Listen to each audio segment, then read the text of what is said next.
Thank you, Daddy, for the merienda. Medyo favorite ko talaga to. Hope yung babo. Shoot, I love this. Thank you, Daddy. May pa-royal pa talaga. Diyos ko, babayang babae talaga ako.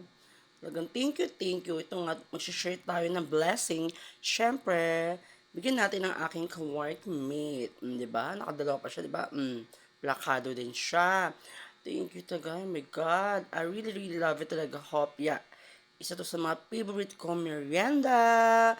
Ay, ano ito? Shoot. Ano to? The Last Air Baclush? Ang huling baklang avatar. Puta. Best in love sa ko dito, pero Wapa Kels. Ang mukha ko tuloy dito sa pop. Ang mukha ko lalo tatay ko dito. The Junior Rodolfo. Pero ang sarap. Sarap talaga ng hopya na to. Shoot Bet na bet ko talaga to. Sobrang sarap talaga ito. Diyos ko. May pa-royal pack. Saan ka pa? Ikaw, ginagawa ka bang babae ng joma mo? Wes! Akis lang, ginagawang bilal. Eme! Diyos ko, ang kalbo. Busog na ang bakla. Ayan, namulunod pa ako dito. Busog na ang baklang kalbo.